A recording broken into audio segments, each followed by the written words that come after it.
This is a challenge coin. This is a frame press, and these are the dies that bop it all together. Why? Because we can. Both Adam and I are veterans. We both served, he a Marine, I a sailor. And we wanted to find a way, special way, last minute way, impromptu way, just before Veterans Day, to give you guys something cool as an episode to say thank you for your service, as if you needed to hear it again, right?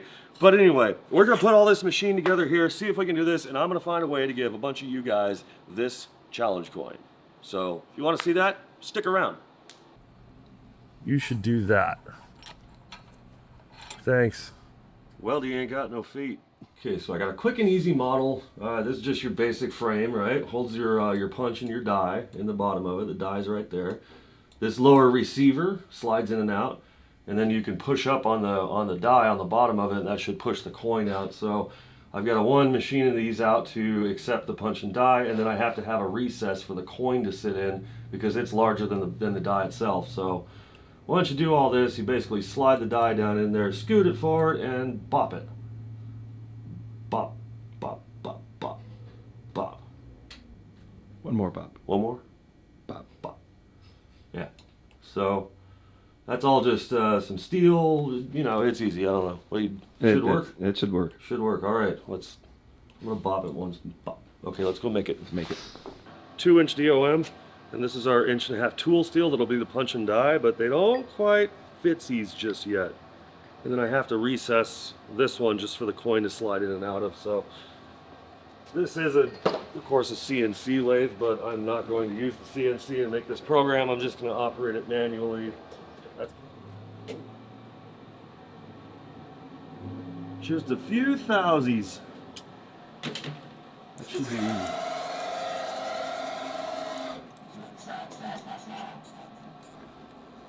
Okay, I'm just gonna jump on the voiceover here since it's Sunday night and I'm kind of flew through this machining. As I'm watching this back, it's kind of boring me. So yeah, let's have a little context and kind of story about this, or how all of this challenge really came to be. Thursday night, Adam was here in my office and we were going over some ideas and some concepts for the next video or two, where just kind of out of nowhere, he brought up the topic of stamping coins because that's something that he wants to get into. And if you've ever watched Adam's channel, he does a lot of metal work like melting, and he creates some really awesome stuff. First try.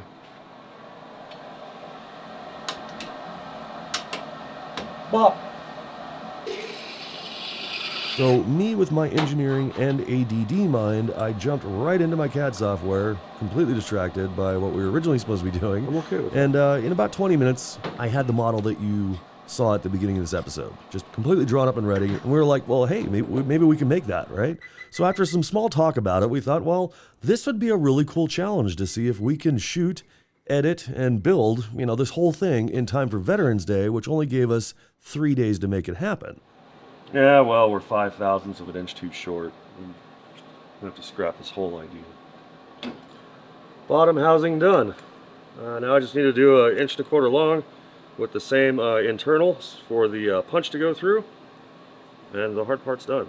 Well, until Adam's got to go laser it. Make it. Make it. Which that part. We don't know if it's going to work or not. Fine. Now this was definitely a challenge, but I think it was a good one.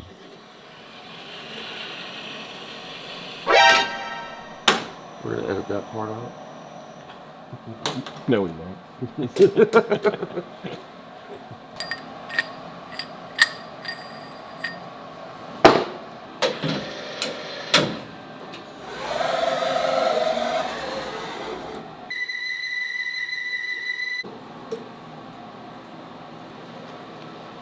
Everybody says?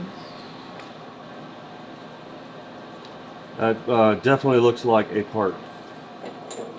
Kind of almost like I know what I'm doing, but let me assure you, I don't. I usually program these things. That I'm pretty good at. Manual work, never really been my thing.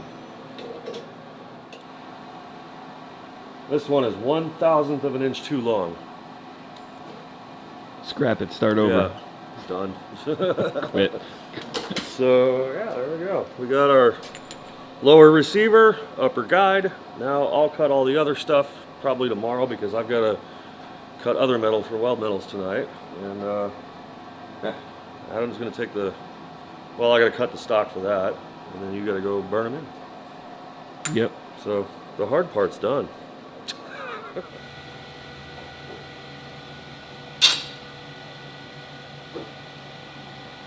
We're going to cut this dead friggin' slow.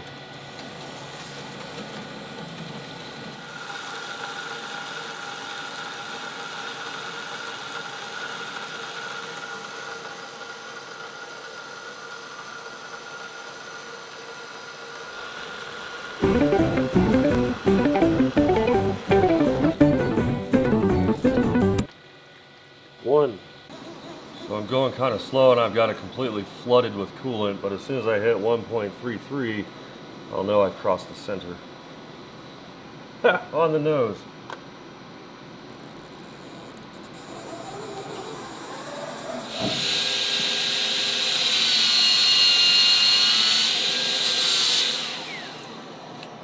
So I should probably tell you guys about this, even though I'm not paid to. But you know how I struggle with that Milwaukee little doodlebop thing a few videos back? I was actually sent this, and they said try it out. Ingersoll Rand did. And this is the perfect combination, or that perfect spot in between the little die grinder and your 4.5. Like this fits beautifully right in the middle of that. So I use this to polish up the faces, just a little medium grit Scotch-Brite, like one of these, and that'll get the face nice and even. Remove the tool marks, real clean. Looks cool too. So this should hopefully not leave an impression in the metal after Adam burns all that out. So we got all those done. Look nice and pretty. So it's all on you now. Great. Welcome to Saturday. Last night Adam got all of these dies cut out. Looks sick, right? But you know, he evidently doesn't know what he's doing because there's one in here that has the tiniest little lip on it from being misaligned. It's just the littlest thing. So we're gonna see if I can figure out how good of a machinist I am, because I'm not.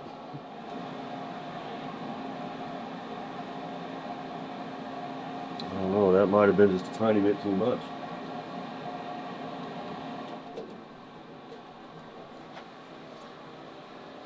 I think I got it.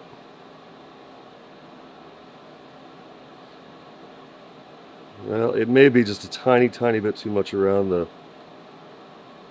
It's so hard to tell. Like right there, it may just be like the smallest amount just that's now recessed. It might not affect it. I guess we'll find out. Yeah, well, all right. Let's just get to cutting stuff. My bushings. Hey, Adam, do you know what would solve this problem according to my comments? A vacuum. Is it? That won't work. There were actually a couple of really decent suggestions, but to be fair, some stuff was edited out of that video just for the sake of time because I already have kind of a different plan with the bushings. But yeah, that's another episode. But thank you for, I mean, I don't know how many hundreds of you guys. Every time I look, I check my phone. Hey, get a vacuum chamber. Oh God, why did we edit that part out? Should have left it in. That's all right. I love you guys. You're freaking awesome. No touchscreen? It won't let me bop it. I mean, it is a touch screen, but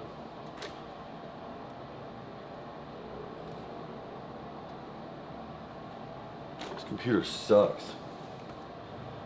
Okay, the beautiful thing about this, you know, oh, I gotta fix this first, but if you notice where I designed this, I was at my desktop and now I'm next to the plasma, and I can literally just pull my files down here and then program them and go from there with one license.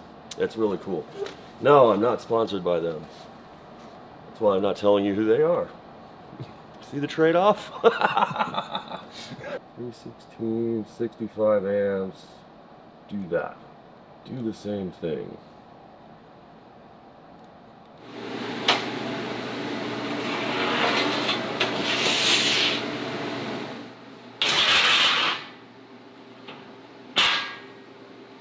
Okay, we fit.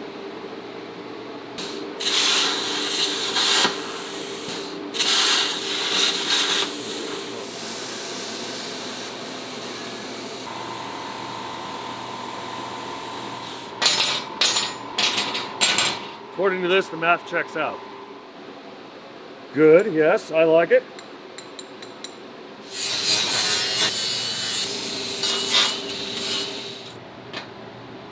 Now just glue it all together. I can't weld on the internet with a dirty nozzle. Unacceptable. Yeah. Watch the comments are in. You need nozzle gel. Hey, again, if I edited the last part out, I love you guys. Seriously, it's kind of funny. It's a YouTube thing. People that are on YouTube, they know what I'm talking about. Wait, what? Say that again. Were you not recording? No. Right. So, step one, I'm going to line up this ring. And if I get it up to the edge here, and then I push it down to where this receiver is at the edge of the lower plate, then that ring should be perfectly set right where it needs to be. And thanks to Fireball Tool Squares, it makes it a lot easier.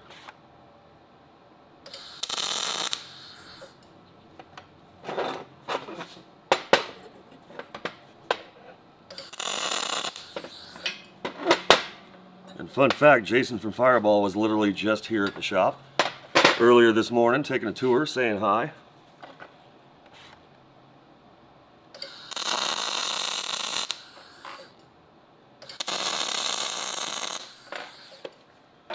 I'm sure somebody's going to ask, why does it sound a little bit funny? It's because the gas mixture I'm using is a higher percentage of argon than your typical 75-25. So it's meant for spray transfer more than short circuit transfer welding, so it sounds a little rather than the nice crispy bacon sound. Okay, so I line that up. This end I went and faced off so it's like perfectly straight. So if I stick that in here where it's supposed to go, slide the guide over the top, I can pop this little guy in here, somewhere in there. Doesn't have to be perfect, I'll just kind of, I don't know, eyeball it, I guess. Let me get a clamp.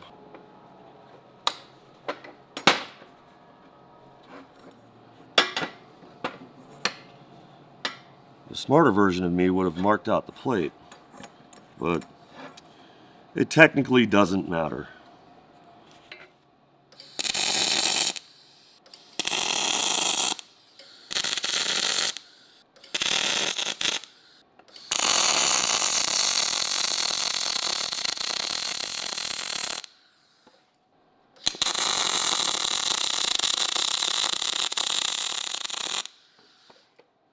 Okay, we'll let that cool down real quick, because it's currently stuck, so probably have to tweak it around a little bit and then, you know, clean it up and go for a test round.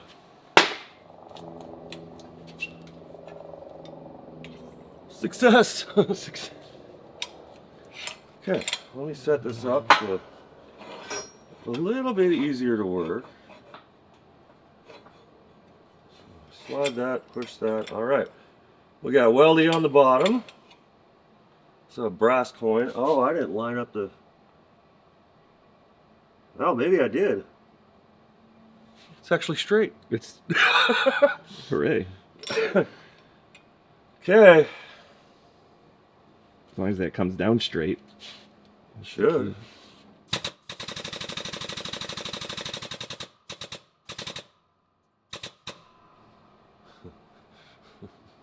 You ready?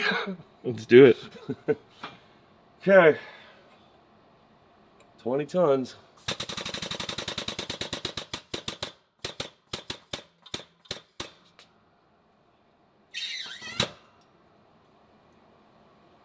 Oh.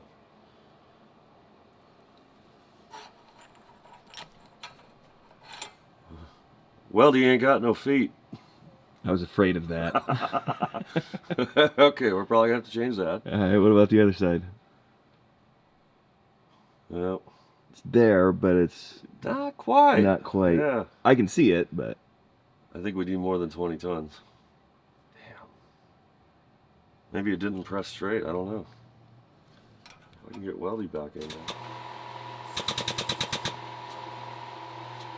We'll stand back for this one.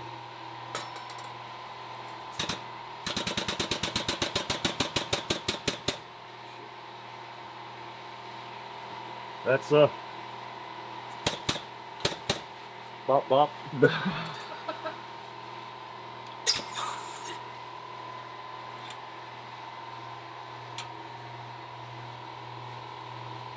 The bottom's starting to come in, but I just bent my press. Weldy still ain't got no feet. yeah, I had a feeling Willie wouldn't have any feet anyways. Well. Okay, we're gonna try the other one. So the top side, the letters are cut into it, so that would make a raised letter on here. This one, I'm just gonna stamp right over Weldy again, but this one, the letters are raised, so it would emboss or press into the coin. So we'll just kind of see what that looks like. I'll try to get it as close as possible, but I think we bent something because now it's like shifted. That's not normal. I know the press is bent, but oh yeah, see now it's all out of whack. Okay, we had to stop and do a little think session there. One, the press bowed, and now it's not going to press straight. I mean, it's Harbor Freight, right? So we can't really count on it to press perfectly straight.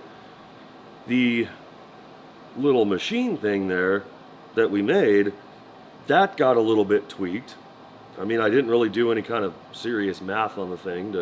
I'm just like, all it needs to do is hold a punch and a die straight, but somehow it got tweaked when the press got tweaked, and now it's pressing unevenly. So there's a couple of things that we tried. One, just sticking the punch and die on there all by itself and pressing that into like a blank sheet of metal. Since the press is pushing it crooked, it's not coming out flat, or it's not coming out right. I also did not machine the back sides of these dies to be perfectly flat. So as a last ditch effort to avoid the comments section, we're going to try that real quick and then try pressing it again to see if even if the press is a little bit crooked, I can design a different style of bop bop to stick this thing together. So yeah, long-winded explanation, but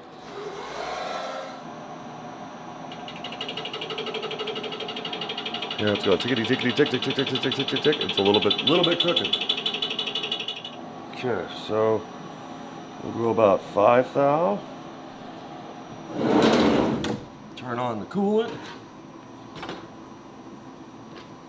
Let's see what this does.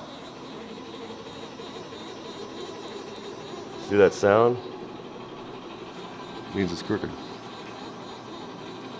And if it's crooked, that means that it would technically press crooked. See the face of it, only 5 thousandths? I was all painted before. Maybe this will work. So the point of this lesson is machine both sides of the Both die. sides. I mean, I was trying to avoid, eating up all my friggin' tool inserts, but I should have just sacrificed more for the cause.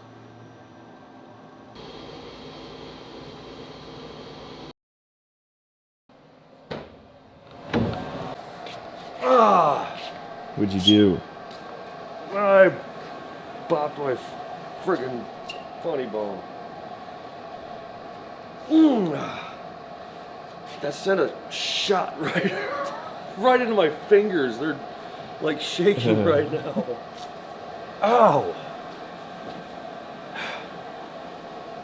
Ooh. Okay. Oh, I feel so heavy now. Okay, so they're both flat or faced off. Before I could see light through them. Now I cannot. So if we're doing anything, we're eliminating this variable. We'll try this one again. So even if the press is a little bit crooked, it should be, in theory, as long as the pieces are flat, then it should work. That's the theory. That's where we've arrived at. Because this whole frame is now totally friggin' tweaked.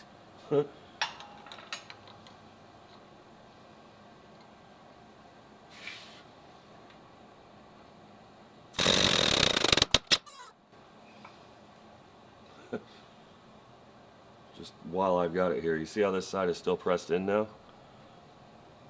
And there's a gap on that side? Yeah. It's the press. It's the press is causing that. Yeah. And still similar result. Oh, well, he got feet now. But he lost his hand. Yeah, so it's that little bit of angle that's... Yeah, so this is so far tweaked. I don't know if I can do like precision machining, because I was thinking I was going to stick like, you know, 2 halves of a tube that stick together or screw together or get placed together somehow with the coin inside of it, and then the tube itself being cylindrical, and if I can precision machine it, then it almost wouldn't matter if one thing's crooked or another, because the tube won't let it actually shift. Yeah.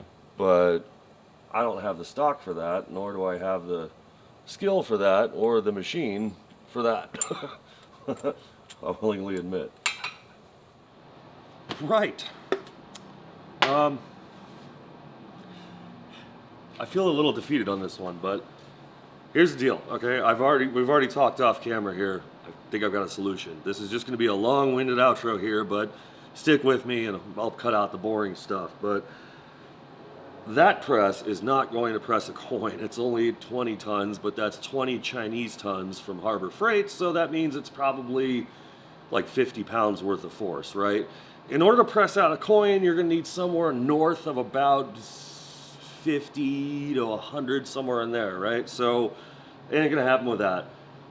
I did mess up the press. It's now buckled and bowed and tweaked and everything else like that. It still serves as a press, no problem, but it certainly isn't going to have the precision for a coin press. Now, I have wanted to do something like this for a long, long time to say thank you to my fellow veterans, and I'm still going to find a way to do it. Adam brought up to me, since he's got the laser engraver, he can laser engrave these coins. Worked out a price, worked out a deal. It's not going to be a really awesome press minted, you know, doodly bop like I really wanted it or initially wanted it to be. And for that, I'm a little bit disappointed, but I'm not going to let you guys down. We're still going to find a way to give away these challenge coins. I haven't announced the video on how we're going to do that yet, so you're going to have to stick around. And I'm also going to do a different design on it because we have a lot of creative freedom with the laser. So you're just going to have to be following along at the Fabricator and Weld Metals Online. And I'll even, what's your Instagram? Adrock702? Yeah. Yeah, Adrock_702? I think so. I'll put it down below. Yeah. So anyway, we're gonna follow back on this one. I promise this one. But above all, there's a good lesson in this, right? This is technically a failure, but it was a learning experience, right? We learned something out of it. So even though it didn't work, and yeah, I feel a little defeated, I'm not letting it get the best of me. We're gonna find another way to make the same thing happen. Have fun.